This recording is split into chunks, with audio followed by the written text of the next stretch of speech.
Avant de commencer l'histoire, dites-nous d'où vous regardez en laissant un commentaire ci-dessous. Si vous aimez cette vidéo, n'oubliez pas de liker et de vous abonner. Passez une merveilleuse journée. Profitez de l'histoire, tout le monde.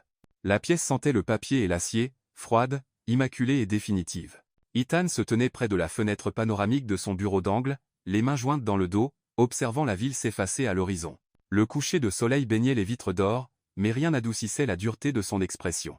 Le stylo reposait sur le contrat comme un défi silencieux. En face de lui, Olivia était assise, les mains étroitement croisées sur ses genoux. Sa peau était pâle, non pas par manque de lumière, mais à cause des années de tension qui s'y étaient inscrites. Elle ne posait pas de questions. Elle avait lu chaque ligne. Elle avait scruté cette clause encore et encore, pas de contact physique, pas de chambre partagée, pas d'obligation au-delà des apparitions publiques. Un mariage fait pour les gros titres, un contrat né de la nécessité, une bouée de sauvetage déguisée en commodité. Ethan se tourna enfin, sa voix basse et maîtrisée. « Si tu as des doutes, c'est maintenant qu'il faut partir. »« Je n'en ai pas, » répondit-elle doucement. Sa voix le rejoignit à peine à travers la pièce, mais elle ne trembla pas. « Tant que les règles sont respectées. » Poma. Il hocha légèrement la tête et signa la dernière page avec précision. Ses gestes étaient cliniques, détachés. Ce n'était pas de l'amour. Ce n'était même pas de l'amitié. C'était un échange. Elle offrirait l'illusion d'une vie familiale stable pour protéger son héritage, et en retour, il lui fournirait un soutien financier et ne la toucherait jamais. Olivia avait appris à ses dépens ce qu'un contact pouvait détruire. Sa dernière relation avait commencé avec des fleurs et s'était terminée par des bleus si bien cachés qu'ils semblaient être des secrets. Depuis, elle avait construit des murs si hauts que personne n'osait les escalader, jusqu'à Ethan, qui ne voulait pas d'amour, seulement du silence, seulement de la distance. Une semaine plus tard, ils étaient mariés lors d'une cérémonie privée au palais de justice, en présence de 2 témoins silencieux, pas de vœux, pas d'alliance, juste de l'encre sur du papier. Ils emménagèrent dans sa propriété à la périphérie de New York, un manoir de verre et de pierre avec des pièces trop vastes pour leur silence. Et il les prit l'île ouest. Il resta à l'est. La nuit, le seul bruit était celui du vent contre les vitres. Olivia décora son espace lentement, ajoutant des tissus doux et des couleurs chaudes à une maison qui ressemblait davantage à une salle de conseil, quelques plantes, un chevalet qu'elle n'avait pas touché depuis des années. Au début, elle ne pouvait pas dormir. Le lit était trop grand, trop silencieux. Elle restait allongée, écoutant chaque bruit, attendant que le passé la rattrape. Ethan la voyait rarement pendant la journée. Il travaillait 12 heures par jour chez Sterling Holdings, naviguant entre les batailles de conseils d'administration et les scandales de presse. Quand il partageait un espace, c'était lors de dîners silencieux à une longue table en acajou où les couverts cliquetaient comme des pas dans une cathédrale. Parfois, leurs regards se croisaient brièvement. Il ne posait jamais de questions. Elle n'offrait jamais de réponse. Mais chaque fois qu'elle levait les yeux, elle surprenait quelque chose dans son regard. Une lueur de quelque chose qui n'était ni cruauté ni désir, juste une conscience. Le genre qui disait « Je te vois, même si je ne sais pas ce que tu as survécu ». Les semaines passaient comme des nuages, lentes, informes, intouchables. Puis vint le jour où elle laissa tomber sa tasse de café. Elle se brisa sur le sol en marbre. Et sans réfléchir, Ethan apparut à ses côtés. Il s'agenouilla pour l'aider à nettoyer. Ses doigts effleurèrent les siens. Le contact était accidentel, mais tout son corps se figea. Elle se retira si vite qu'elle se coupa la main sur le verre. Ethan se releva et ne tenta plus de l'atteindre. Mais quelque chose s'était fissuré, s'était ouvert entre eux. Pas du désir, pas même de la proximité, juste de l'humanité. Cette nuit-là, il laissa une petite trousse de premiers secours devant sa porte. Pas de mots, juste du soin dans sa forme la plus pure, la plus silencieuse. Olivia ne savait pas quoi penser de lui. Il était puissant, mais jamais autoritaire, froid, mais jamais cruel. Elle s'attendait à de la distance, mais pas à ce genre de silence, celui qui laissait de l'espace plutôt que de l'occuper. Ethan, de son côté, ne savait pas pourquoi elle persistait dans ses pensées. Il l'avait choisie pour son détachement. Elle ne demanderait pas d'affection, n'exigerait pas son temps. Elle était l'option la plus sûre dans un monde rempli de chasseurs de fortune et de paparazzi. Mais chaque fois qu'il entendait ses pas dans le couloir, quelque chose en lui se calmait. Son monde était rempli de choses tranchantes. Avocats, actionnaires, pas hostiles. Mais Olivia se déplaçait comme une brume, douce, insaisissable, inoubliable. Un soir, alors qu'un orage approchait des collines, elle se tenait dehors sur la véranda, laissant le vent emmêler ses cheveux. Ethan la vit à travers la vitre, pieds nus sur la pierre humide, les yeux fermés comme si elle écoutait quelque chose de plus profond que le tonnerre. Elle ne le remarqua pas, et il ne détourna pas le regard. À l'intérieur de ce manoir construit pour des affaires, quelque chose de non dit commença à prendre racine, pas de l'amour, pas encore, mais quelque chose de plus doux, une présence, un rythme, l'espace entre deux étrangers qui se réduisait, puis vint la nuit qui changerait tout. Il était plus de minuit. La pluie tambourinait aux fenêtres comme une pensée agitée. Ethan revenait d'une réunion tardive lorsqu'il l'entendit. Un cri, brut, perçant, terrifié. Il s'effigea. Il retentit à nouveau, étouffé, mais immistakable depuis l'aile ouest. Sans réfléchir, il se mit en mouvement. La porte de sa chambre était entr'ouverte. La lumière de la lune se répandait sur le sol, captant les torsions de son corps sous les couvertures. Elle s'agitait, le souffle court, en proie à des halètements paniqués. La sueur trempait son front, ses lèvres entr'ouvertes dans un cri silencieux. « Arrête! Nathan, s'il te plaît, arrête !» Ethan s'approcha, quelque chose de primal se resserrant dans sa poitrine.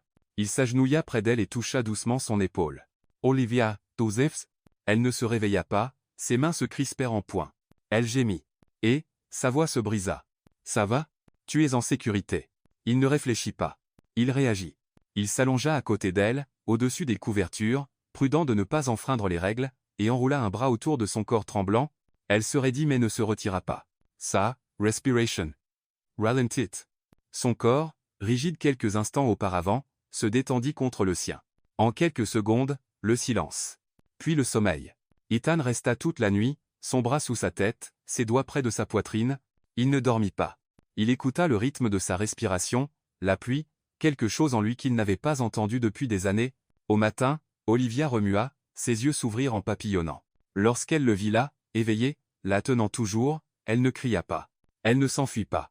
Sa voix était un murmure, mais pas de peur. « Tu es resté. Rose. » Ethan ne bougea pas. « Tu avais peur. »« Oh ouais. » Elle cligna des yeux une fois, puis une autre. « Je ne me souviens pas de m'être endormie. »« Si. Yes, ice. »« Ni. » Elle baissa les yeux sur son bras. Il commença à se retirer pour retrouver la sécurité de leur distance, mais ses doigts agrippèrent sa manche juste une seconde. C'était tout ce qu'il fallait. Quelque chose dans le contrat s'était brisé, et quelque chose en venait de commencer. Le manoir était silencieux, toujours trop silencieux. Les matins commençaient avec un silence si épais qu'on aurait presque pu le toucher. Le seul bruit était le bourdonnement distant de la machine à expresso qu'Ethan insistait pour utiliser lui-même, malgré la disponibilité de la gouvernante. Olivia se réveillait souvent avant l'aube, recroquevillée au bord de son lit, enroulée dans une fine couverture qui ne semblait jamais assez chaude. Leur nouvelle vie n'avait ni forme claire ni rythme véritable. Ils se croisaient comme des étrangers pris dans un rêve commun. En théorie, ils étaient mari et femme. Sur le papier, ils formaient un tout, mais en pratique, ils étaient des ombres dans des couloirs séparés. Ethan partait tôt chaque matin, ses costumes sombres parfaitement repassés, la mâchoire serrée de détermination. Olivia l'observa une fois depuis la fenêtre, juste une fois, avant de décider qu'elle ne voulait plus ressentir cette douleur. Il y avait quelque chose dans sa démarche, précise, intouchable, comme un homme qui avait enterré la tendresse il y a longtemps. Elle ne connaissait ni son plat préféré ni sa date d'anniversaire, et il ne lui demanda jamais à quoi ressemblaient ses peintures autrefois. Pourtant, étrangement, elle ne se sentait jamais observée. Dans ce manoir de verre qui résonnait comme une cathédrale, il n'envahissait jamais son espace, ne frappait jamais à sa porte, ne la regardait jamais trop longtemps, mais parfois, elle surprenait ses yeux s'attardant sur ses mains, pendant le dîner. La façon dont ses doigts s'enroulaient nerveusement autour des couverts, la manière dont elle essuyait une serviette sur sa bouche comme pour s'excuser d'exister. Il remarquait, même lorsqu'il prétendait le contraire. Ils avaient convenu de rester dans des ailes séparées de la maison, mais il y avait des espaces communs. La salle à manger, le jardin, les rares événements du conseil auxquels ils devaient assister ensemble, bras dessus, bras dessous pour les caméras, puis des voitures séparées pour rentrer. Olivia détestait ça. Elle détestait la façon dont les gens la regardaient, comme s'ils essayaient de déchiffrer ce qu'elle faisait à côté d'un homme comme lui. « Souris », avait murmuré Ethan une fois sous son souffle alors que les flashs crépitaient sur leur visage. Juste pour le spectacle. Et elle l'avait fait, pas pour les caméras, mais pour lui, pour la manière dont sa main stabilisait doucement sa taille, même s'ils avaient juré de garder leur distance. De retour à la maison, ils retrouvaient le silence. Une nuit, alors que la pluie pressait contre les fenêtres, elle entendit une musique venant faiblement de l'élect. Pas du classique, du jazz, brut, lent, ancien. Ethan était quelque part derrière les murs, seul, laissant une trompette remplir l'espace de mélancolie. Olivia s'assit sur le sol de sa salle d'art, entourée de boîtes de pinceaux non ouvertes et de toiles vierges. Ses doigts la démangeaient, mais elle ne pouvait pas les toucher. La peur vivait encore dans sa poitrine, lourde et obstinée. Et si, dès qu'elle peignait à nouveau, elle se souvenait de tout? Mais quelque chose dans cette musique, s'infiltrant dans le manoir comme un souvenir, la fit s'arrêter. Le lendemain matin, Ethan était déjà parti. Elle trouva un petit paquet près de la cafetière. Du thé à la camomille. Elle ne l'avait pas demandé, n'avait pas mentionné l'insomnie, mais d'une manière ou d'une autre, il savait. Elle prépara une tasse et s'assit au comptoir de la cuisine, fixant la vapeur. Lorsqu'il revint ce soir-là, elle le retrouva à la table. Leur silence habituel s'étendait entre eux comme du brouillard jusqu'à ce que sa voix le brise. « Merci », dit-elle doucement, sans lever les yeux. Ethan la regarda, surprise. « Pourquoi ?»« Le thé. » Il hocha la tête une fois, comme s'il ne savait pas comment répondre. « Tu ne dormais pas. » Hayo. Elle ne demanda pas comment il le savait. Elle hocha simplement la tête aussi, et c'était tout. Mais le silence semblait différent ce soir-là. Pas lourd, pas froid, juste calme. Et puis vint le moment qui changerait tout à nouveau. C'était petit, à peine un moment. Olivia tendait la main vers un verre sur l'étagère du haut dans la cuisine. Elle se hissa sur la pointe des pieds, ses doigts effleurant le bord, mais il glissa. Elle allaita, les yeux écarquillés alors qu'il commençait à tomber. Ethan l'attrapa. Sa main bougea vite, précise, saisissant le verre en plein vol avant qu'il ne se brise. Olivia se fija. Leur visage était soudain trop proche. Leur respiration était faible. Sa poitrine effleura son bras. Elle recula instantanément, les joues en feu. « Je ne voulais pas. »« Oh.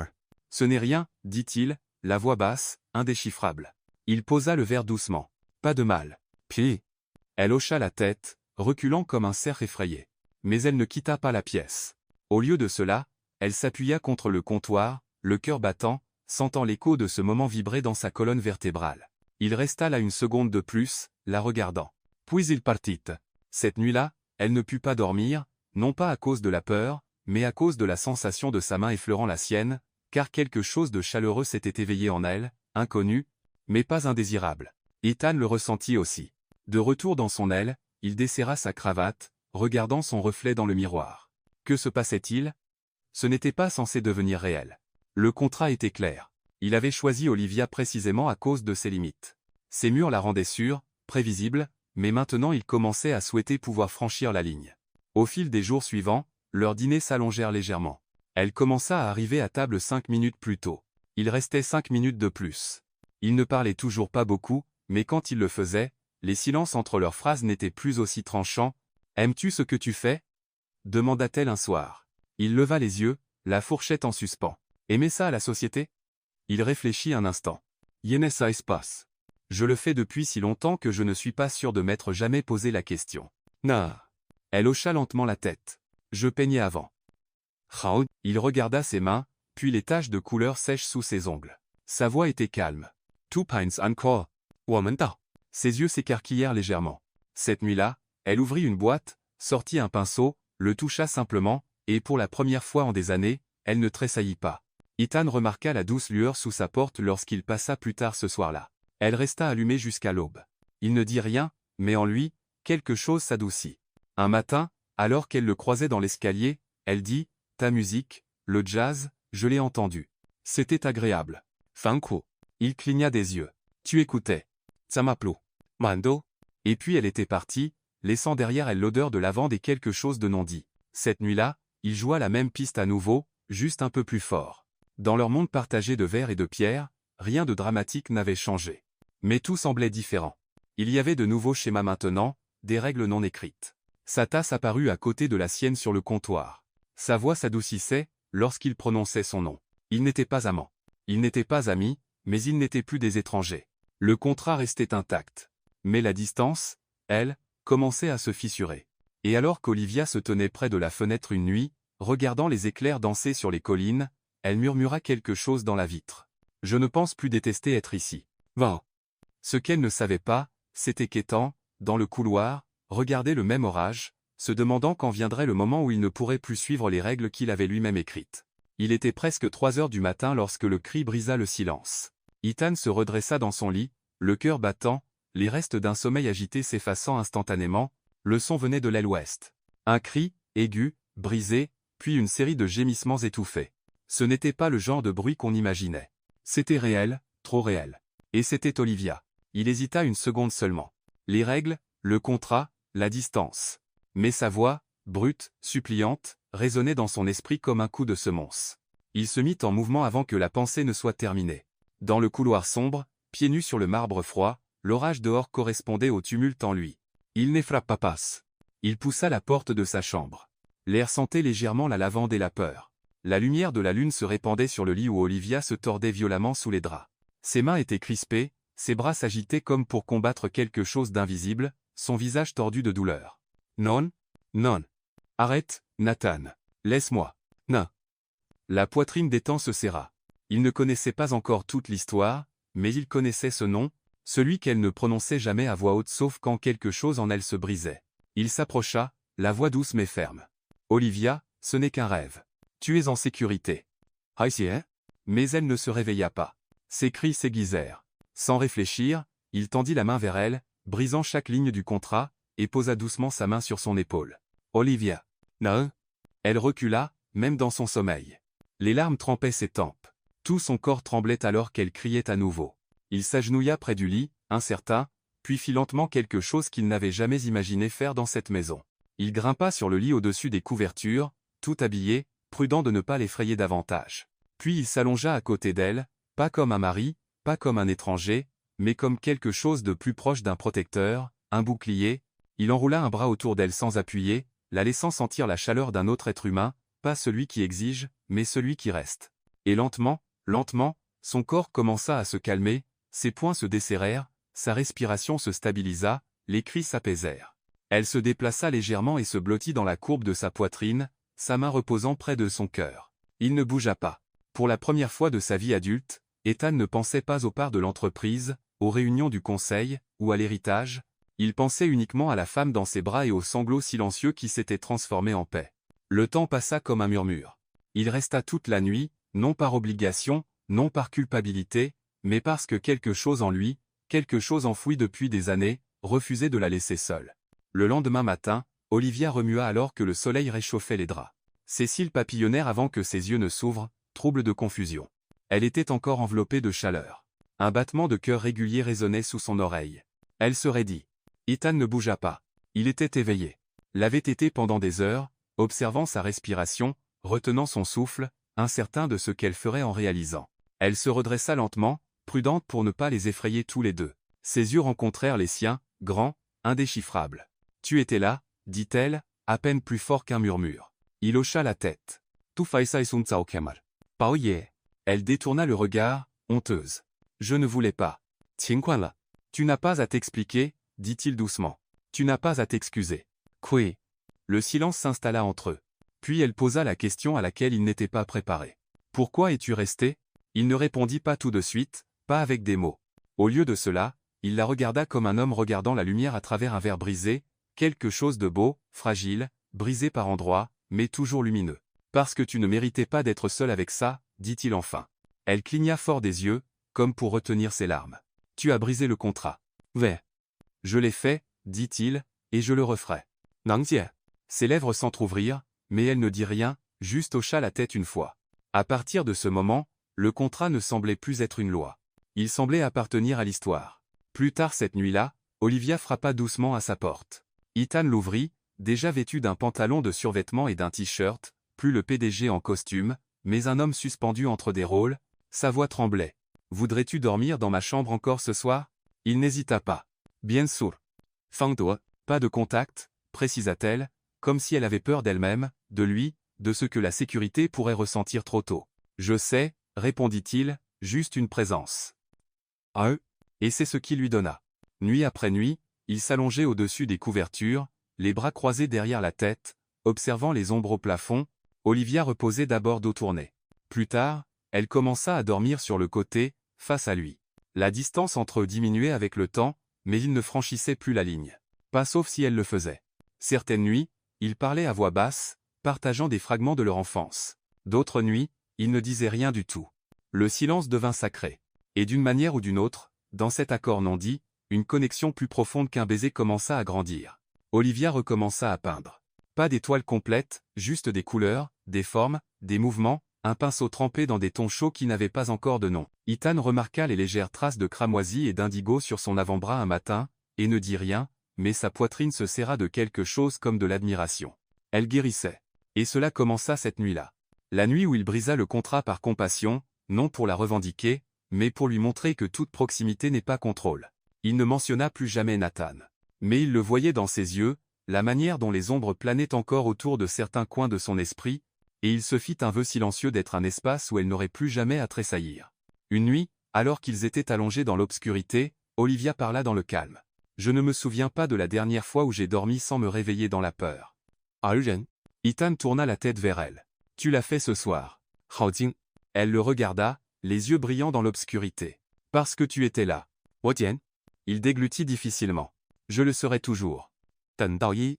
La pièce redevint silencieuse, mais cette fois, le silence portait quelque chose de tendre. Une promesse sans pression, une proximité sans coup. Le contrat, autrefois un mur, était devenu irrelevant. Et alors qu'Ethan s'endormait à côté d'elle, il réalisa que les règles qu'il avait écrites ne le protégeaient plus. Elles étaient devenues la seule chose dont il souhaitait s'échapper, car ce qu'il ressentait maintenant, s'agitant doucement, dangereusement, n'était pas une stratégie. C'était du désir, et il n'avait aucune idée de quoi en faire. Le lendemain matin, après qu'Ethan eut tenu à travers son cauchemar, le manoir ne semblait plus le même. Il n'était pas plus bruyant. Les murs murmuraient toujours, les sols résonnaient encore. Mais quelque chose avait changé. C'était dans la manière dont Olivia s'attardait plus longtemps au comptoir de la cuisine, observant le café goûter au lieu de se précipiter dans son aile. C'était dans la manière dont Ethan versait son thé avant qu'elle ne le demande, le faisant glisser sur l'îlot de marbre avec un regard discret, sa manche effleurant le bord de sa main. Pendant des semaines, ils avaient vécu comme des statues dans des galeries parallèles, toujours séparés, intouchés. Maintenant, sans mots, leurs jours commençaient à s'aligner. Olivia ne tressaillait plus lorsqu'elle entendait ses pas dans le couloir. Ethan, à son tour, cessait de marcher si délibérément, comme pour ne pas la déranger. La maison, autrefois emplie d'évitements, commençait à respirer avec un nouveau rythme. Chaque nuit où il venait dans sa chambre, il frappait d'abord, toujours, et chaque fois, elle disait le même mot, oui. Au début, c'était juste à cause des cauchemars, mais bientôt cela devint autre chose. Pas de la romance, pas du désir. Pas encore, quelque chose de plus calme, une présence. Il ne se déshabillait jamais. Il s'allongeait au-dessus des couvertures, les bras croisés sur la poitrine ou derrière la tête comme une sentinelle veillant sur son sommeil. Parfois il s'endormait, parfois non, mais il était toujours là lorsqu'elle se réveillait. Et Olivia, elle cessa de verrouiller sa porte. Elle commença à dormir toute la nuit, profondément, paisiblement, et chaque matin ses yeux s'ouvraient un peu plus doux. Un soir, elle retourna dans sa chambre et trouva un livre sur sa table de nuit, une copie usée du Petit Prince, son préféré depuis l'enfance. Elle le prit lentement, le cœur serré dans la gorge. À l'intérieur de la couverture, une note autocollante écrite d'une écriture masculine soignée, « Tu en as parlé une fois, j'ai pensé que ça pourrait t'aider à rêver d'autres planètes ce soir. » Yeah. Elle pressa la note contre sa poitrine. Ce n'était pas grandiose. Ce n'était pas bruyant, mais c'était la première fois que quelqu'un se souvenait d'un détail si petit à son sujet et l'offrait sans rien attendre en retour. Plus tard cette semaine-là, Ethan rentra plus tard que d'habitude. Olivia avait attendu dans la cuisine plus longtemps qu'elle ne l'avait prévu, sirotant du thé, triturant l'ourlet de son pull. Quand elle entendit enfin la voiture dans l'allée, elle se leva rapidement, surprise par combien son corps reconnaissait son retour. Il entra, l'air épuisé, la cravate défaite, les cheveux légèrement en désordre. « Je ne voulais pas te faire attendre, » dit-il, la remarquant près du comptoir. Elle haussa les épaules, essayant de paraître désinvolte. « Je n'attendais pas, je n'arrivais juste pas à dormir. »« Maiz, une pause. » Puis il demanda, « Veux-tu que je monte ?» Elle baissa les yeux sur sa tasse, puis le regarda à nouveau. « Oui. »« Non. » Et lorsqu'ils montèrent les escaliers ensemble, cela semblait différent. Pas comme un rituel, mais comme un choix fait en silence à l'unisson. Cette nuit-là, avant d'éteindre la lampe, Olivia dit quelque chose qu'elle n'avait pas dit depuis le mariage. « Bonne nuit. »« Ethan. »« Maelo. » Il la regarda, surpris, puis hocha la tête une fois. « Bonne nuit. »« Olivia. »« Pangteu. » Le lendemain matin, elle rit pour la première fois. C'était à cause de quelque chose de petit. Ethan avait accidentellement renversé du jus d'orange sur un rapport d'affaires en vérifiant son téléphone dans la cuisine. Son expression était si sincèrement agacée, si humaine, qu'Olivia éclata d'un rire silencieux et soudain. Il se tourna vers elle, surpris, puis sourit. Un vrai sourire. « Ne te moque pas, » dit-il, essayant de ne pas sourire plus largement. C'était un résumé de conseils de 10 pages. « Elle gloussa à nouveau, les yeux pétillants. On dirait maintenant un résumé de petit déjeuner. « Et juste comme ça, la tension se brisa. Ce jour-là, elle peignit, pas juste des lignes, de la couleur, de la forme, une esquisse d'une silhouette assise à une fenêtre, regardant dehors. Le visage était inachevé, mais les épaules, elles semblaient familières, solides, vigilantes, comme quelqu'un qui était resté à travers la tempête. Ethan passa devant le studio plus tard et s'arrêta dans l'embrasure de la porte. Elle ne le vit pas au début. Elle était concentrée, une tache de bleu sur la joue, une mèche de cheveux collée à ses lèvres. Il l'observa longuement. Sans dire un mot, car pour la première fois, elle semblait appartenir à sa peau à nouveau. Ce soir-là, Olivia prépara le dîner. Ce n'était pas sophistiqué, des pâtes, du vin, une table silencieuse près des portes du jardin. Quand Ethan entra et vit les bougies allumées, la musique douce en fond, il s'arrêta. « Tu n'avais pas à faire ça, » dit-il doucement. « Je sais, » répondit-elle. « J'en avais envie. » Non. Ils mangèrent lentement, la conversation douce mais constante. Elle posa des questions sur sa sœur. Il demanda des détails sur ses pinceaux préférés. Ils partagèrent des histoires d'enfance.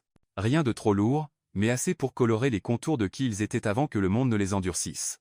Ensuite, elle l'accompagna jusqu'aux escaliers. Il baissa les yeux sur elle, les mains dans les poches, et avant que l'un d'eux ne puisse nommer le sentiment, Olivia le dit à nouveau. « Vas tu rester ?»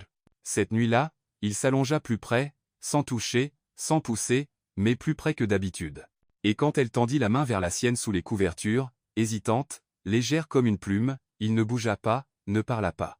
Il laissa simplement ses doigts reposer contre sa paume, doucement enroulés comme un secret. Ils restèrent ainsi jusqu'à l'aube. Le matin, elle trouva une toile sur son chevalet avec un seul coup de pinceau doré. Elle ne se souvenait pas de l'avoir peint, mais quelque chose dans cette couleur lui rappelait lui. Les pinceaux étaient vieux, mais ses mains s'en souvenaient. Ils s'adaptaient comme un souvenir, inconnu au début, puis soudain naturel. Olivia se tenait devant le chevalet, pieds nus, ses cheveux tordus en un chignon lâche, de la peinture déjà sur ses phalanges.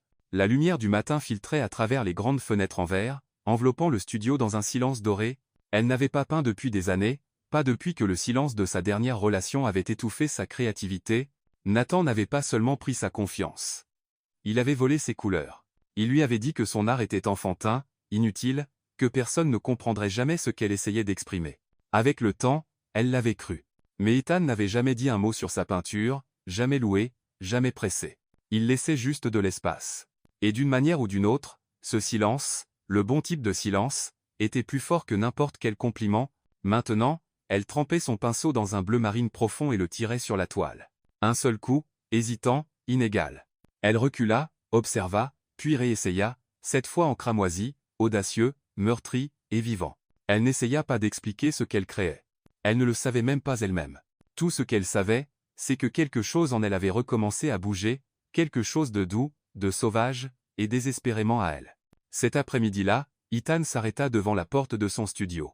Elle était légèrement entr'ouverte.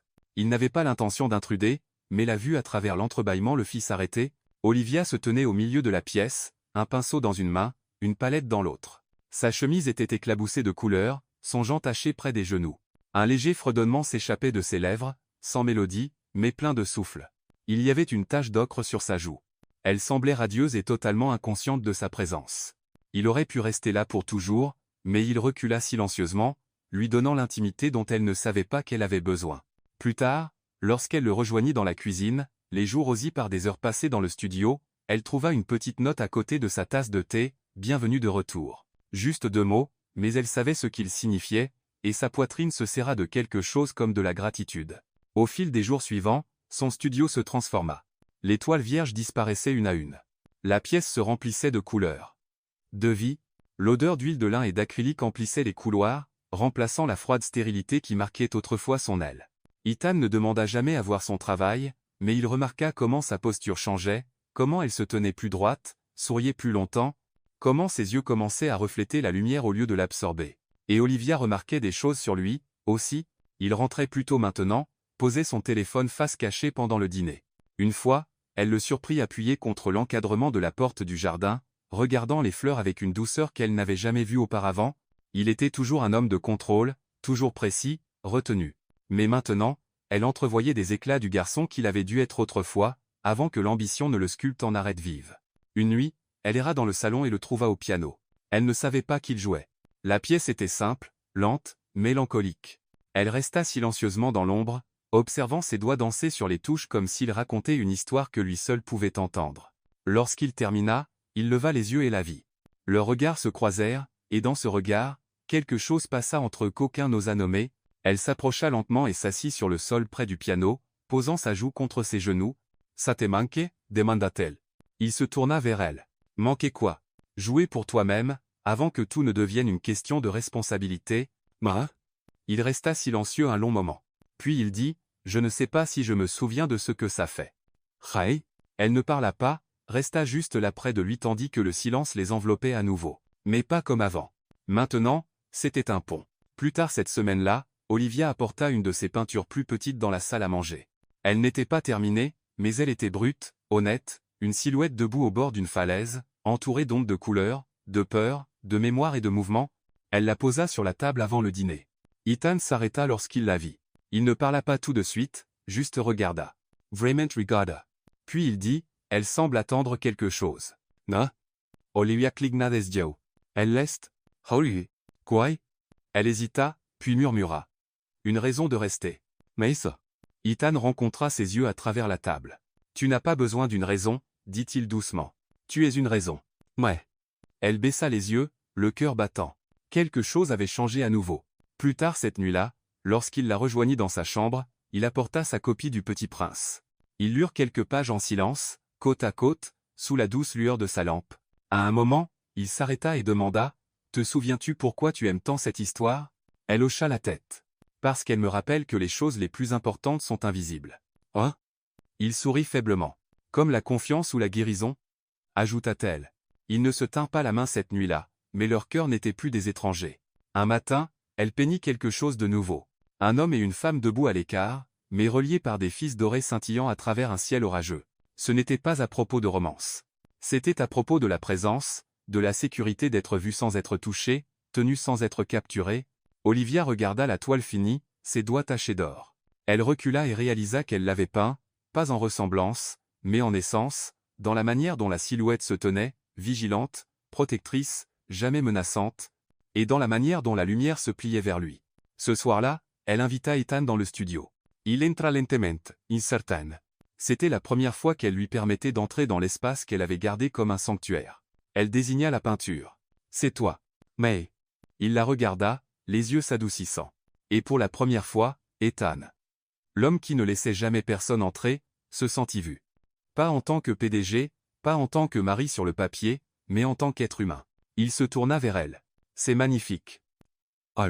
Olivia hocha la tête. « Tout comme les choses que nous survivons. » Ils restèrent en silence, entourés de couleurs, de mémoire, et de quelque chose d'autre qui s'épanouissait discrètement dans l'espace entre eux. Pas de l'amour, pas encore, mais quelque chose d'assez fort pour le porter lorsqu'il viendrait. L'invitation arriva dans une enveloppe blanche, épaisse d'élégance et de pression. Olivia la trouva sur le comptoir de la cuisine à côté de sa tasse de thé, son nom écrit en encre dorée élégante. À l'intérieur, une demande formelle de Margaret Sterling, la mère d'Ethan, pour la présence de M. Et Madame Sterling au gala annuel de la Foundation Sterling. L'estomac d'Olivia se noua. L'événement était l'un des plus prestigieux de la côte, un océan de robes, de caméras, de murmures et de sourires calculés. L'idée de marcher dans cet espace à côté d'Ethan, exposé au jugement, à la politique familiale, et à lui, la rendait faible. Cette nuit-là, elle s'assit recroquevillée sur le canapé dans sa chambre, l'invitation intacte sur la table d'appoint. Ethan frappa une fois avant d'entrer. Il ne parla pas tout de suite. « Je ne te forcerai pas à y aller, » dit-il enfin. « Mais ma mère l'attend. C'est important pour elle, pour l'entreprise. » Oh mien. Olivia hocha lentement la tête. « Donc, ce n'est pas à propos de toi. » Il s'arrêta. « C'est à propos de nous deux, mais surtout de montrer au monde que nous sommes solides. » Nico. Elle leva les yeux vers lui. « Et le sommes-nous » Un silence s'étira. « Puis doucement, nous y arrivons. » Oh Dieu. Elle soupira. « Les gens parleront, jugeront, regarderont. Les... Je serai juste à côté de toi, dit-il, ferme. Tout le temps. Nie. » Cette promesse, simple et ferme, l'ancra. Pourtant, les jours suivants furent un flou de tension. Une styliste vint au manoir à la demande d'Ethan. Olivia n'avait rien de convenable pour un événement aussi formel, et bien qu'elle protestât, elle se laissa finalement mesurer, ajuster, transformer. Lorsqu'elle enfila la robe champagne douce la nuit du gala, quelque chose dans son reflet la surprit. Elle semblait puissante, non pas à cause de la robe ou du maquillage, mais à cause de la manière dont elle se tenait. Comme une femme apprenant à ne pas se rétrécir. Ethan se tenait au bas des escaliers, vêtu d'un smoking noir, chaque détail précis, ses boutons de manchette, son eau de Cologne, son silence. Lorsqu'il leva les yeux et la vit, il se figea. Son regard la balaya, non pas avec avidité, mais avec admiration. « Tu as l'air. » Il s'éclaircit la gorge. « Tu es radieuse. » Elle sourit faiblement, les yeux scintillant de nervosité. « Ne lâche pas ma main ce soir. » Mai. Je ne le ferai pas, dit-il. Peu importe quoi. Ah. Le gala se tenait dans la propriété Sterling en centre-ville, un chef-d'œuvre architectural rempli de lustres, d'alliances chuchotées et de secrets polis. Les flashs explosèrent lorsqu'ils sortirent de la voiture. Ethan, par ici. Est-ce votre femme? Première apparition publique. Madame Sterling, un sourire. La poitrine d'Olivia se serra, mais la prise d'Ethan sur sa main ne faiblit jamais. Il la guida à travers les caméras dans le hall de marbre, illuminé comme un rêve et un champ de bataille. Margaret Sterling descendit les escaliers comme une reine, grande, aux cheveux argentés, intimidante dans sa composure. Elle salua Ethan avec des baisers aériens, puis se tourna vers Olivia avec un sourire calculé. « Vous êtes magnifique, ma chère, dit-elle. Olivia sourit poliment. « Merci pour l'invitation. » Mike. Margaret inclina la tête. « Espérons que vous saurez vous tenir ce soir. Ces gens, ils observent. » Ça. Elle n'est pas ici pour performer, coupa Ethan, son ton calme et tranchant. Elle est ici en tant que ma femme. Moi. Le sourire de Margaret ne vacilla pas. Bien sûr, chérie. Je veux simplement dire que les apparences comptent. Yulan. Olivia se tint plus droite. Elle n'était plus la fille qui se cachait dans les coins. Elle entra dans la salle de bal avec Ethan à ses côtés, chaque pas résonnant dans ses propres oreilles. La salle était remplie de robes scintillantes, de costumes taillés sur mesure, et Dieu. Tant Dieu. Les murmures la suivaient comme de la fumée. Est-ce elle? J'ai entendu dire qu'elle était artiste ou quelque chose comme ça. Pas exactement ce que j'imaginais pour Ethan. Elle serra la main d'Ethan plus fort. Puis, à travers la salle, elle aperçut Lucas, le cousin d'Ethan. Il était charmant, tout en sourire et grâce étudiée. Mais ses yeux étaient des couteaux enveloppés de velours. Il s'approcha d'eux avec une flûte de champagne à la main. « Eh bien, si ce n'est pas les jeunes mariés, dit-il avec aisance. Olivia, c'est ça? On a si peu entendu parler de vous. » Oui. Elle rencontra son regard sans ciller. Je suppose que c'était intentionnel. D'ailleurs, la main d'Ethan se posa subtilement sur le bas de son dos, un soutien, pas une possession. Le sourire de Lucas s'amincit. Fougueuse. Jaimecha. Je suis sûr que le conseil aussi. L'expression d'Ethan ne changea pas. Attention Lucas. Tu manques de pratique en matière de subtilité. Avant que la tension ne monte, Margaret réapparut avec une nouvelle vague d'invités à saluer. Olivia et Ethan se dirigèrent vers le jardin pour prendre l'air. La nuit était devenue fraîche, la musique du quatuor à cordes flottant à travers les portes ouvertes. Ce n'était pas si terrible, dit Olivia, exhalant. Je t'avais dit que je resterais prêt, répondit Ethan.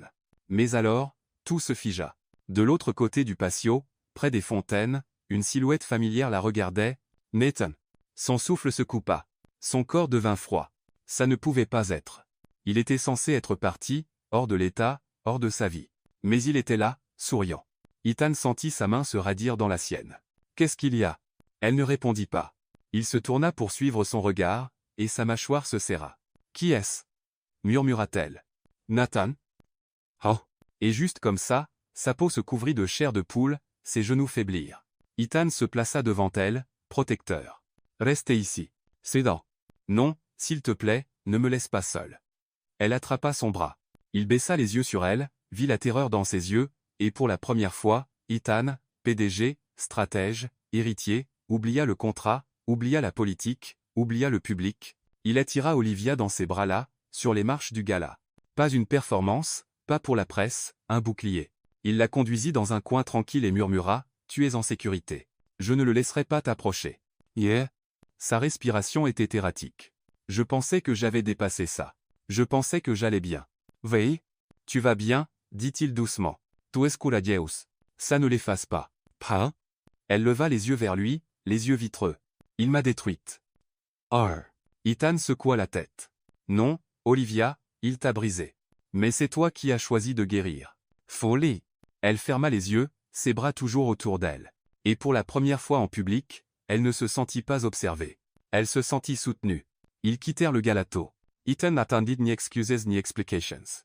Dès que la main d'Olivia trembla dans la sienne, il se tourna vers Margaret, offrit un bref hochement de tête et murmura quelque chose au personnel. En quelques minutes, ils étaient à l'arrière de sa berline noire, le chauffeur instruit de ne pas parler. Olivia s'assit recroquevillée contre la fenêtre, les bras serrés autour d'elle, les yeux perdus dans le flou des lumières de la ville. Elle n'avait pas dit un mot depuis qu'elle avait vu Nathan. Ethan ne la pressa pas, mais resta proche, sans toucher, juste là. Le silence entre eux n'était plus inconnu, mais celui-ci semblait plus lourd, comme du verre sur le point de se fissurer. Lorsqu'ils atteignirent le manoir, Elle ne l'attendit pas. Elle monta les escaliers, se dirigea directement vers sa chambre, l'ourlet de sa robe traînant derrière comme un fantôme. Ethan la suivit à distance. Elle poussa sa porte mais n'entra pas. Au lieu de cela, elle s'arrêta dans l'embrasure, une main agrippant le cadre. Puis, sans se retourner, elle murmura « Viendras-tu » Il s'avança. « Bien sûr. Je vais. » Elle marcha jusqu'au bord de son lit et s'assit. Lentement, avec des doigts tremblants, elle commença à défaire les boutons de perles de sa robe. Ethan se détourna, lui donnant de l'intimité, mais ne partit pas. « J'ai besoin de te dire, » dit-elle, la voix creuse. « Tot.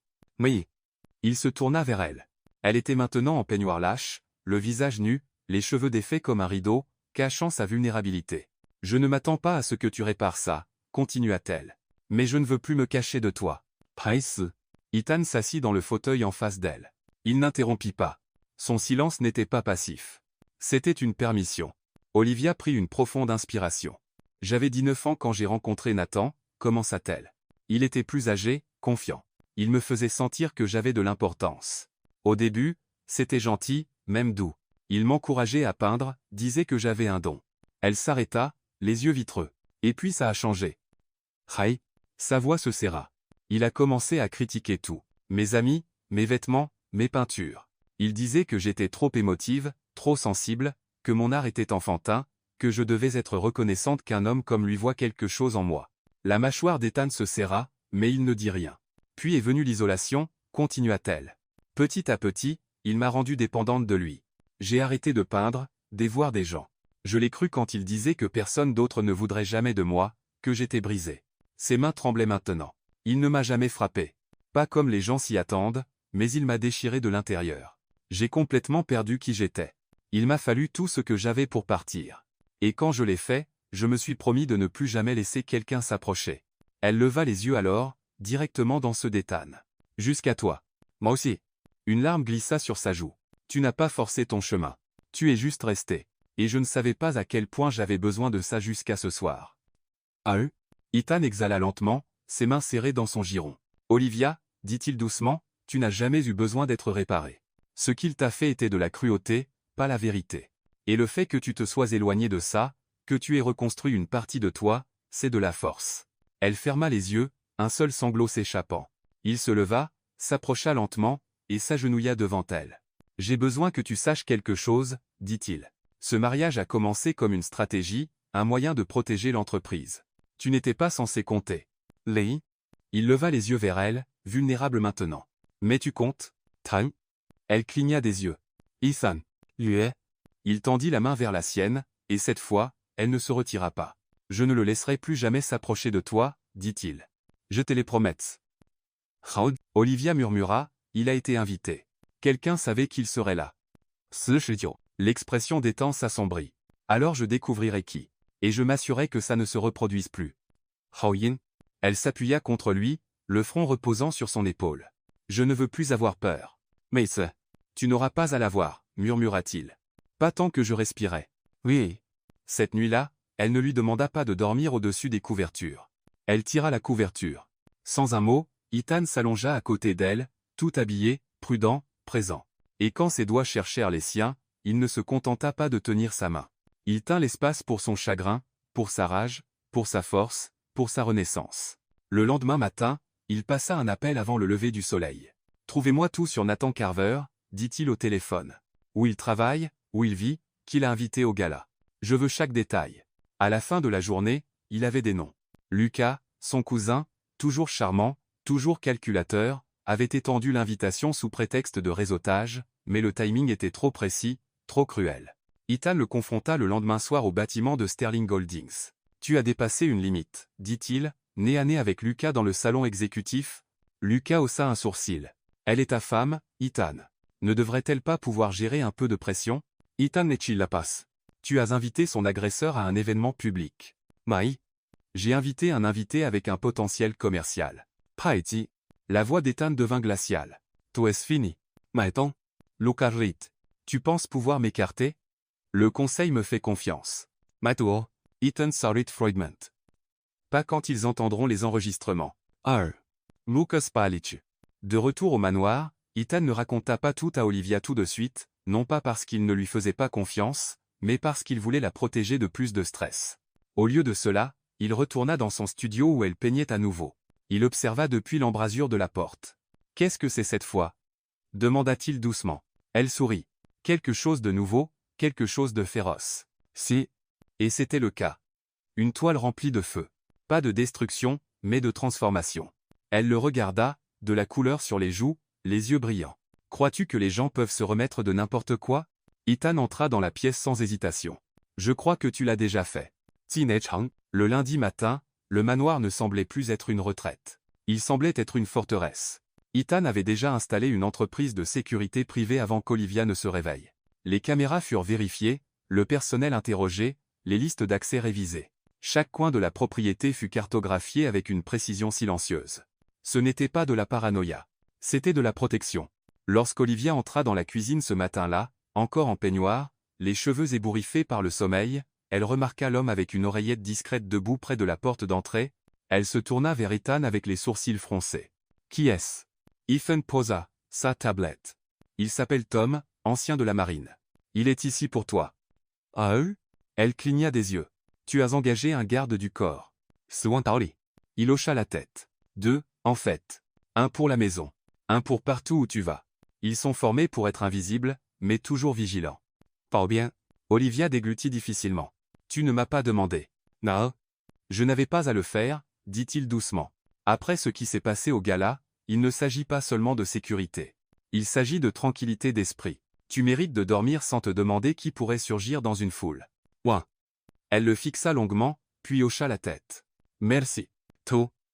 Cet après-midi-là, Ethan reçut confirmation de ce qu'il soupçonnait déjà. Lucas avait conspiré avec Nathan. Des relevés téléphoniques, des emails, des journaux de réunion, une stratégie conçue pour déstabiliser Ethan en ciblant le traumatisme d'Olivia, en armant son passé au moment précis où le conseil de Sterling Holdings se préparait pour un vote crucial. Lorsqu'il lut les messages, froids, calculés, personnels, quelque chose en Ethan se brisa. Ce n'était plus seulement une affaire. C'était la guerre. Il partagea tout avec Olivia ce soir-là. Ils s'assirent sur le canapé dans son studio, ses jambes repliées sous elle, une couverture drapée sur ses épaules. Il lui tendit un dossier imprimé, une preuve en noir et blanc que ses pires peurs avaient été orchestrées. Elle le feuilleta lentement, les emails, les noms, les horodatages. Lorsqu'elle atteignit la fin, elle exhala tremblante. « Ils ont planifié ça. » dit-elle. Chaque seconde. Raoul. Ethan hocha la tête, la mâchoire serrée. Il pensait que tu étais une faiblesse. Que je serais trop distrait pour contre-attaquer. Tigne. Elle rencontra ses yeux. Que vas-tu faire ? Il se pencha en avant. Ce que nous allons faire, corrigea-t-il. Parce qu'à partir de maintenant, je ne suis pas le seul dans ce combat. Trai. Elle le regarda, surprise. Je veux que tu sois à mes côtés, dit-il, pas seulement comme ma femme sur le papier, mais comme ma partenaire, mon égale. J'ai besoin de ta force, Olivia. Et de ta voix. Tang Shizhu. Son souffle se coupa. Tu n'as pas peur de ce que les gens diront ? demanda-t-elle. Kiss parlant, dit Ethan. Tu as survécu à pire que leurs opinions. Prei. Cette nuit-là, elle ne lui demanda pas de dormir dans son lit. Elle l'invita à rester toute la nuit sans limite. Il la tint près, pas de manière possessive, pas par désir, mais comme quelqu'un qu'il avait choisi pleinement et librement, et lorsqu'il murmura contre ses cheveux, « Tu n'es pas seul dans tout ça », elle le crut. Dans les jours qui suivirent, leur unité devint inébranlable. Ethan commença à préparer un dossier à présenter au conseil. Des preuves non seulement du sabotage de Lucas, mais de l'implication de Nathan et de la manière dont tout cela se croisait avec le traumatisme d'Olivia. Olivia aida à organiser les dossiers, elle annota les chronologies. Elle écrivit sa version de l'histoire d'une main claire et stable. La nuit, il s'asseyait sur le sol de son bureau, jambes croisées comme des adolescents planifiant une révolution. Parfois, il riait, parfois il pleurait, mais toujours ils travaillaient ensemble. Elle posait des questions sur l'entreprise, sur son enfance, sur pourquoi il avait construit des murs si hauts que personne ne pouvait les escalader. Il lui parla de la pression de l'héritage, de la solitude d'être l'héritier Sterling, des années à prétendre que le contrôle équivalait à la force. « Tu es la première personne à avoir vu au-delà du nom », confessa-t-il. Elle sourit. « Tu es la première personne à m'avoir regardé sans essayer de me réparer. » Mais... Et ainsi leur alliance s'approfondit, pas seulement dans la stratégie, mais dans l'âme. Olivia recommença à peindre avec du feu, pas seulement pour guérir, mais pour s'exprimer. Elle créa une nouvelle série, figures sans visage debout dans les ruines de leur passé, entourées de couleurs sauvages et vivantes. Une toile montrait une femme tenant son cœur dans ses propres mains, ensanglantée, meurtrie, mais entier. Ethan la vit et regarda longtemps. Celle-là, dit-il doucement. C'est tout. Soyez. Je pense que c'est la première fois que je me suis peinte, murmura-t-elle. Elle décida de les montrer. Ensemble, ils organisèrent une petite exposition privée au manoir, invitant des invités de confiance, des membres du conseil, quelques alliés médiatiques, des amis proches des temps. L'espace fut soigneusement organisé. Des bougies, une musique douce, des murs couverts du voyage d'Olivia, et au centre, la toile de la femme avec le cœur. Les gens déambulaient dans les pièces en silence, visiblement émus. Ce n'était pas juste de l'art. C'était la vérité. À la fin de la soirée, une des directrices du conseil s'approcha d'Ethan. « Elle est plus forte que nous tous », dit la femme, jetant un regard en arrière à Olivia. Ethan saw it. Yes, eyes. There. Le lendemain matin, alors qu'il se promenait dans le jardin, Olivia prit sa main. « Penses-tu que nous gagnerons » demanda-t-elle. Ethan serra ses doigts. « Nous gagnons déjà. » Elle se tourna vers lui. « Même si nous perdons l'entreprise ?» Il rencontra son regard, sérieux maintenant. « Alors nous construirons quelque chose d'autre ensemble. » Allez. Et à ce moment, Olivia réalisa que quelque chose de plus profond que la sécurité était né. L'appartenance. Non pas parce qu'Ethan la protégeait, mais parce qu'il l'invitait à se protéger elle-même, et lui donnait l'espace pour s'élever. La première fois qu'ils firent l'amour, il n'y avait pas de script, pas de grande musique, pas de discours à la lueur des bougies, seulement du silence et du souffle et deux personnes qui avaient enfin cessé de se cacher d'elles-mêmes et l'une de l'autre. Cela commença avec un orage. Dehors, la pluie tambourinait contre les fenêtres comme un battement de cœur. À l'intérieur, le manoir était enveloppé d'une lumière douce, les ombres dansant le long des murs du couloir alors qu'Olivia entrait dans la chambre d'Ethan. Pas comme une invitée, pas comme une épouse par contrat, mais comme une femme prête à être vue. Il leva les yeux de là où il était assis au bord du lit, déboutonnant les manchettes de sa chemise. Ses yeux rencontrèrent les siens, et quelque chose passa entre eux. Pas de permission, pas de pression, seulement une présence. Elle marcha vers lui lentement, pieds nus, son peignoir glissant légèrement d'une épaule. Ses cheveux étaient lâches, humides de la douche, sa poitrine se soulevait et s'abaissait avec une vulnérabilité silencieuse. Elle n'essayait plus de se cacher. « Es-tu sûr » demanda-t-il, la voix rauque d'émotion. Olivia hocha la tête. « Je ne veux plus avoir peur de la proximité. Pas avec toi. » Faillé. Ethan se leva, chaque mouvement doux. Il s'approcha, ses mains planant près de son visage. « Je ne te presserai pas. Viens. Tu n'auras pas à le faire. » murmura-t-elle. Leur premier baiser n'était pas urgent. Il était prudent, révérencieux. Leurs lèvres se rencontrèrent comme une question longtemps retenue en silence, répondue non pas avec des mots, mais avec des soupirs. Quand ses mains touchèrent enfin sa peau, elle ne tressaillit pas. Et quand elle le toucha en retour, traçant les lignes de sa poitrine avec des doigts tremblants, il ferma les yeux, non pas de plaisir, mais de quelque chose de plus profond. Une reconnaissance. Pendant des heures, ils bougèrent lentement, comme s'ils apprenaient à se connaître, pas seulement à travers leur corps, mais à travers tous les endroits où la vie les avait brisés. Il embrassa la cicatrice sur son épaule qu'elle cachait toujours. Elle passa ses mains le long des muscles de son dos, comme si elle essayait de porter ce qu'il avait autrefois accablé seul.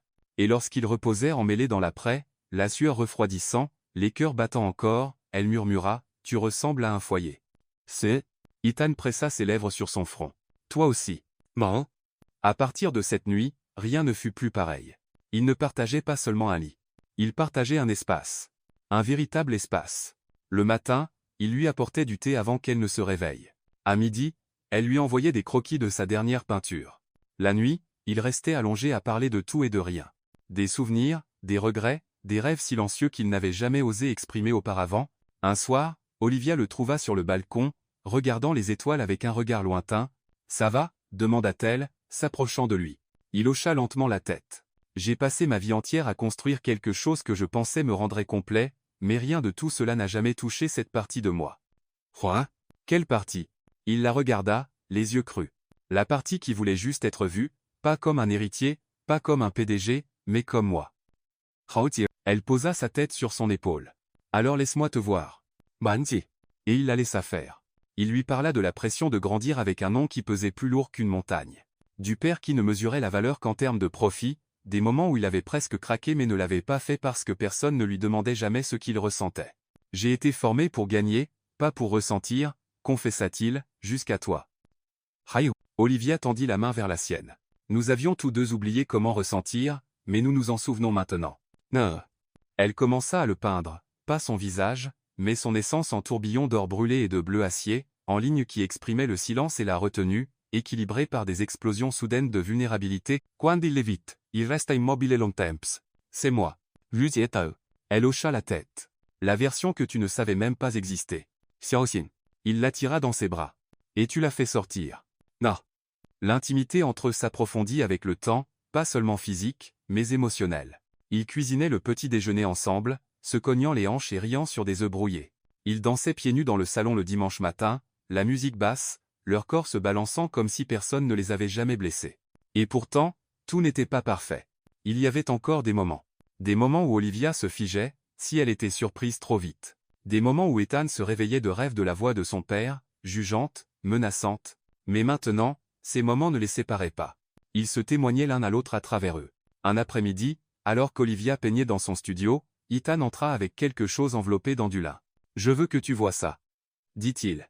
Elle le déballa soigneusement et à l'état. C'était une boîte de ses premiers croquis, ceux qu'elle pensait perdus. « Je les ai trouvés dans une unité de stockage que ta mère avait abandonnée, dit-il. Ils sont à toi. Ils l'ont toujours été. Choua. Des larmes montèrent à ses yeux. Pourquoi ferais-je tout ça? Parce que tu mérites de récupérer chaque partie de toi. Oh yi. Elle se jeta dans ses bras, l'émotion déferlant en elle comme des vagues, et dans cette étreinte, elle murmura quelque chose qui coupa le souffle d'Ethan. Je t'aime. Quoi? Il recula légèrement, les yeux fixés sur les siens. Redis-les. Non. Je t'aime, Ethan. Lia. Il exhala. Mon Dieu, j'ai attendu toute ma vie pour entendre ces mots de quelqu'un qui les pensait vraiment. Haïtsi. Et il l'embrassa longuement, profondément, comme si leurs cœurs venaient d'être cousus ensemble par la vérité. À partir de ce moment, l'amour n'était plus une question. C'était leur rythme. Il le murmurait alors qu'elle s'endormait. Elle l'écrivait dans des notes glissées dans son attaché, case. Il le portait non pas en anneau d'or, mais dans chaque petit acte qui disait « Je te vois. Je te choisis ». Et juste quand tout semblait enfin complet, Ethan dit quelque chose une nuit alors qu'ils étaient allongés dans le lit, membres emmêlés, cœur lent. « Je vais brûler le contrat. » Prêt? Olivia tourna la tête. « Tu n'as pas à le faire. Nous l'avons dépassé. » Wana? Il secoua la tête. « Ce n'est pas assez de le dépasser. J'ai besoin de détruire ce que nous avons commencé pour que nous puissions construire quelque chose de réel. » Ma? Elle tendit la main vers la sienne. « Alors laisse-moi allumer l'allumette. » Ami. La salle de conseil était plus froide que d'habitude. Des murs de verre, une longue table en obsidienne, 12 cadres assis dans des costumes taillés sur mesure. Derrière eux, des fenêtres panoramiques révélaient un matin gris de Manhattan, reflétant la tension qui s'épaississait dans l'air. Ethan se tenait à la tête de la table, sa présence aiguë, calme, indéchiffrable. À côté de lui, Olivia était assise en silence, plus un fantôme dans l'ombre, plus invisible. Elle portait une robe bleu marine, simple, élégante, ancrée, ses cheveux attachés en arrière, son regard ferme. Elle n'était pas venue en tant qu'épouse silencieuse. Elle était venue en tant que témoin, en tant que preuve, en tant que vérité. Lucas s'adossa dans son fauteuil de l'autre côté de la pièce, décontracté comme toujours, jambes croisées, doigts tapotant un stylo-plume contre la table. Cette réunion semble inutile, dit-il avec un sourire. Une distraction, franchement. Pouvons-nous passer au vote? La voix des temps était claire, mesurée. Avant de voter sur quoi que ce soit, nous devons aborder les actions de l'un des nôtres. Les infos. Lucas haussa un sourcil. C'est à propos du gala? Je pensais que ton petit coup de pub était. Ce n'était pas un coup, interrompit Ethan, le tranchant dans son ton amistacable. C'était du sabotage, ciblé, délibéré, et orchestré par toi. Pauman? Quelques membres du conseil remuèrent sur leur siège. Locaricana. C'est une accusation grave. Léo. Ethan appuya sur un bouton de la télécommande dans sa main. L'écran derrière lui s'alluma. Email, journaux de texte, horodatage. Voici la preuve que tu as invité Nathan Carver au gala sous de faux prétextes. Voici une trace de communication entre toi et lui, s'étendant sur des semaines. Coordonnée, manipulatrice, et chronométrée juste avant le vote annuel de Sterling Holdings. Mais tout. Des murmures parcoururent la table. Olivia ne tressaillit pas. Elle avait tout vu, tout vécu. Lucas et Penchanawant. Tu bases tout cela sur des suppositions. T'inquiète. Isan haussa un sourcil. Je base cela sur un enregistrement, il tapa à nouveau. Un enregistrement joua, la voix de Lucas claire, arrogante. Elle est son point faible. Entre dans sa tête, et il s'effondrera. Ils sont fragiles. Elle est une marchandise endommagée. Oh! La pièce devint silencieuse. Lucas Palic.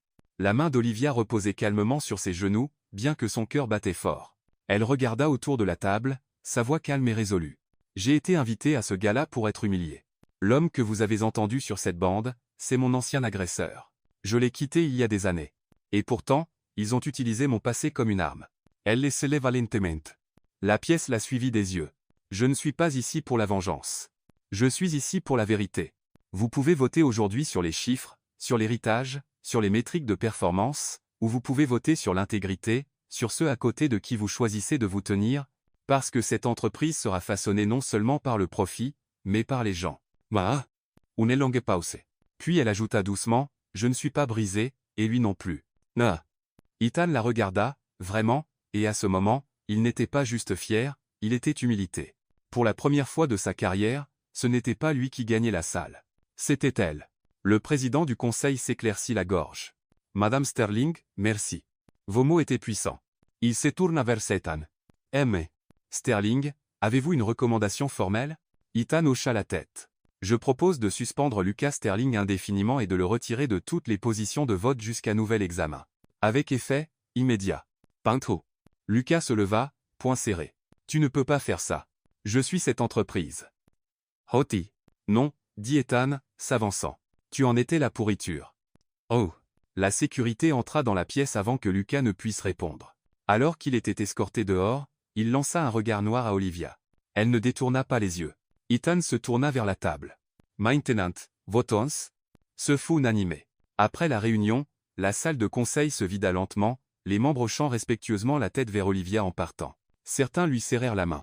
D'autres soutinrent simplement son regard avec quelque chose comme de l'admiration. Lorsqu'ils furent enfin seuls, Ethan s'approcha d'elle, les yeux sombres d'émotion. « Tu ne m'as pas seulement aidé aujourd'hui, dit-il. Tu as sauvé quelque chose que je pensais devoir porter seul. Yanko. Olivia toucha sa poitrine. Nous ne sommes plus seuls. C'est la différence. Il plongea la main dans la poche de son manteau et en sortit une feuille pliée, le contrat de mariage. Il le tendit entre eux. Ça ne nous définit plus. Oh. Elle hocha la tête, les yeux brillants. Alors brûlez-les. Non. Ils marchèrent ensemble jusqu'à son bureau. Ethan ouvrit la cheminée, gratta une allumette et mit le feu au contrat. Ils regardèrent le papier se recroqueviller, noircir et se réduire en cendres. Pas avec vengeance, mais avec paix. Olivia s'appuya contre lui, la tête sur son épaule. « Et maintenant » murmura-t-elle. Il sourit. « Maintenant, nous réécrivons tout. » Maïtse. Les cendres du contrat traînaient encore dans la cheminée le lendemain matin. Olivia passa devant, pieds nus, une tasse de thé chaud entre les mains. L'air du manoir semblait plus léger, comme s'il avait exhalé, comme si la maison elle aussi avait retenu son souffle trop longtemps. Dans les jours qui suivirent la réunion du conseil, quelque chose changea entre elle et Ethan. Ils ne marchaient plus sur la pointe des pieds autour de leur passé. Ils construisaient quelque chose à découvert. Plus d'ombre, plus de faux-semblants. Chaque mot était sincère. Chaque regard était doux. Même le silence était devenu sacré entre eux. Pas une absence, mais un espace rempli de compréhension. Et puis, un après-midi pluvieux, Ethan disparut. Il laissa une note sur son chevalet. Porte quelque chose de doux, rejoins-moi dans le jardin. Et Olivia haussa un sourcil. Le jardin? Sous la pluie? Elle enfila un long cardigan et sortit sous la bruine. Le chemin était bordé de lanternes douces, scintillant doucement sous le ciel couvert. Les fleurs brillaient de rosée, leurs pétales rougissant sous la caresse légère de la pluie. Et là, sous la tonnelle où le jasmin fleurissait sauvagement, se tenait Ethan. Il portait un col roulé noir, les manches retroussées jusqu'aux avant-bras, les cheveux humides, sans costume, sans cravate, juste lui. Dans sa main, une petite boîte en velours. Olivia se fija. Il sourit. Pas le sourire froid du PDG qu'elle avait vu 1000 fois, mais celui, doux et vulnérable, réservé uniquement à elle. Je sais que nous l'avons déjà fait une fois, dit-il, s'avançant. Mais c'était du papier, de la stratégie, de la peur. Cette fois, c'est différent. Ben. Elle cligna des yeux, retenant ses larmes. Qu'est-ce que tu fais? Je te demande, dit-il doucement, mettant un genou à terre. Et juste comme ça, la pluie cessa d'avoir de l'importance. Les temps cessa d'aventure. Olivia Lane, dit-il, la voix légèrement tremblante. Tu es entré dans ma vie comme un contrat et tu es devenu la chose dont je ne savais pas que j'avais besoin. La paix, le feu, la vérité. Tu n'as pas seulement survécu. Tu m'as appris à vivre. Il ouvrit la boîte. Une simple bague en or, délicate, gravée d'un coup de pinceau. Sans coup de pinchao. Je ne veux pas d'un mariage construit sur des conditions. Je veux un mariage construit sur le choix. Veux-tu m'épouser à nouveau? Pour de vrai? Pour tout? Des larmes glissèrent sur ses joues. Oui, murmura-t-elle, tombant à genoux avec lui. Oui, Ethan. Oui. Nie. Il glissa lentement la bague à son doigt, avec révérence, puis l'embrassa, pas avec urgence, mais avec la douce désespérance d'un homme qui savait à quel point il avait été près de ne jamais trouver ce qui comptait. Ils restèrent ainsi dans le jardin, la pluie douce sur leurs épaules, sa tête nichée dans la courbe de son cou, ses bras autour d'elle comme un abri. Exactement un mois plus tard, ils se marièrent à nouveau. Cette fois, pas de presse, pas de contrat, pas de membres du conseil, pas de toast au champagne ni d'escalier de marbre. Seulement 10 invités, une allée bordée de fleurs dans le jardin, et un jardin vibrant de printemps. Olivia portait une robe ivoire douce qu'elle avait cousue elle-même, légère, fluide, avec des détails peints le long de l'ourlet, des fleurs sauvages, de l'eau, du feu, des symboles de sa guérison. Ethan ne portait pas de cravate, juste une chemise en lin sombre, les manches retroussées, pieds nus comme elle. Leurs vœux furent murmurés sous la tonnelle de jasmin. Il tenait ses mains. Je fais le vœu de ne jamais te faire taire, de ne jamais te définir, de te protéger sans t'enfermer, de t'aimer même quand le silence revient, et surtout quand il ne revient pas. Non. Elle plongea ses yeux dans les siens. Je fais le vœu de ne plus jamais me cacher, de me présenter imparfaite, effrayée, entière, de te voir même quand le monde ne le fait pas, et de t'aimer sans avoir besoin que tu me répares. Ah oui. Alors qu'ils s'embrassaient, leurs invités, des amis, pas des étrangers, se levèrent dans un applaudissement silencieux. Pas de caméra, pas de déclaration, seulement de l'appartenance. Plus tard ce soir-là, Olivia ira seule dans son studio. Le soleil s'était transformé en or, le chevalet était vide. Elle sortit une nouvelle toile. Et pour la première fois depuis des années, elle n'hésita pas avant de la toucher, elle peignit un foyer, pas une structure, mais un sentiment. 2 silhouettes, mains jointes, un fil rouge unique reliant leur cœur. Quand Ethan entra, pieds nus, tenant 2 verres de vin, il s'arrêta. C'est nous. Niais. Elle sourit. Ça l'a toujours été. Oui. Il posa les verres et s'approcha. Derrière elle, il enroula ses bras autour de sa taille. Je veux te donner un enfant, murmura-t-il dans ses cheveux. Elle se figea. Je veux une famille, dit-il. Une où l'amour n'est pas mérité. Une où personne n'a à se cacher. Plus llames. Siamen. Elle se tourna lentement, ses yeux pleins d'étoiles. Alors construisons-la. Fuma. Et alors que leurs fronts se touchaient, ils savaient tous deux que ce n'était pas la fin de leur histoire. C'était le début. La maison n'était plus silencieuse. Les rires résonnaient dans les couloirs. De petits pieds trottinaient sur les planchers de bois, l'odeur de la peinture à l'huile se mêlait à celle des roulés à la cannelle et des crayons de cire humide. Il y avait des empreintes de mains sur les fenêtres, des jouets sous le banc du piano, et une mélodie douce fredonnant toujours quelque part en arrière-plan, que ce soit du tourne-disque ou de la voix d'Olivia. 4 ans s'étaient écoulés depuis leur second mariage, et rien n'était plus pareil, sauf ce qui comptait. Le jardin fleurissait plus sauvagement maintenant, moins taillé, plus vivant. Olivia refusait de l'apprivoiser. Elle disait que les fleurs étaient comme des enfants. Elles avaient besoin d'espace pour grandir à leur manière. Ethan lui construisit un nouveau studio à l'arrière, avec des fenêtres du sol au plafond, des étagères immenses pour les peintures, les pinceaux, les toiles, une cheminée pour les après-midi d'hiver. Sur les murs, sa dernière série, Devenir. Chaque peinture était un reflet de la guérison, de la maternité, de la mémoire et de la vérité. La première pièce de la collection, un portrait d'une femme debout dans la lumière du soleil, une main tenant un enfant, l'autre couvert de peinture. Le titre, Survivante. Ethan n'admirait pas seulement son art. Il le célébrait. Il devint le genre d'homme qui réorganisait des réunions pour être à la maison pour le dîner. Le genre qui savait quelle marque de papier elle aimait pour dessiner. Le genre qui dansait avec Emma dans la cuisine pendant que Liam peignait des super-héros sur les chemises blanches de son père. Olivia les observait parfois depuis la fenêtre du studio, pinceau en main, des larmes dans les yeux, non pas de tristesse, mais d'incrédulité. C'était sa vie. Une vie qu'elle ne pensait jamais mériter. Liam avait 3 ans, déjà sérieux et curieux, avec le front de son père et le feu de sa mère. Emma venait d'avoir 1 an, chaotique, joyeuse, inarrêtable. Elle avait les yeux d'Olivia et l'entêtement d'Ethan. Un soir, pendant que les enfants faisaient la sieste et que la cheminée crépitait doucement, Olivia posa sa tête sur les genoux d'Ethan. Il lisait un de ses anciens journaux qu'elle lui avait donnés pour qu'il comprenne mieux qui elle était autrefois. À un moment, il s'arrêta. « Tu pensais que tu étais invisible » murmura-t-il. Elle hocha la tête. « Tu as écrit, je pourrais disparaître demain, et personne ne saurait ce qui a été perdu. » Via. Sagorge Cesser. Je m'en souviens. Wamenti. Ethan ferma le journal et caressa ses cheveux. Tu avais tort. Bon. Elle leva les yeux. Tu es la raison pour laquelle je vois le monde différemment maintenant, dit-il. Tonaspas disparo. Tu t'es réveillé, et tu m'as réveillé avec toi. Ma. Cette nuit-là, ils ne parlèrent pas beaucoup. Ils restèrent juste là, membres entrelacés, enveloppés dans la sécurité silencieuse qu'ils avaient construite à partir des ruines. Lors de sa première exposition solo en galerie, Olivia donna un discours. La salle était remplie de survivantes, des femmes qui avaient traversé des tempêtes et tenaient maintenant des pinceaux au lieu de chaînes.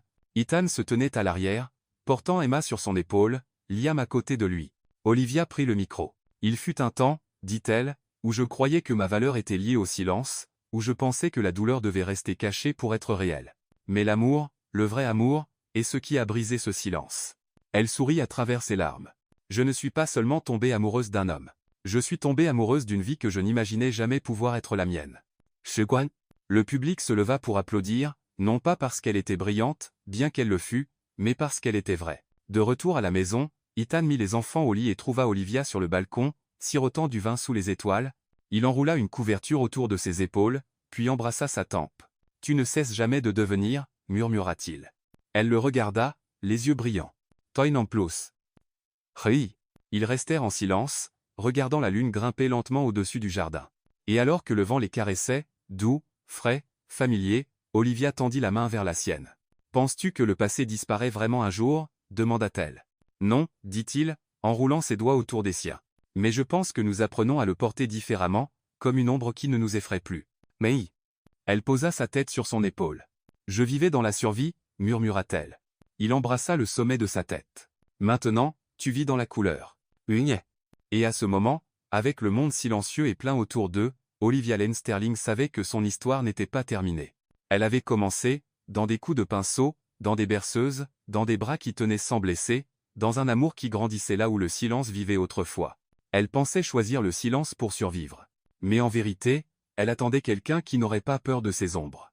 Quelqu'un qui ne la sauverait pas, mais se tiendrait à ses côtés pendant qu'elle se sauvait elle-même. Ethan ne la répara pas. Il resta simplement. Et dans ce rester, l'amour grandit. Pas bruyant, pas parfait, mais réel. Parce que parfois, ce qui nous guérit n'est pas un grand geste, mais une présence silencieuse qui ne part jamais.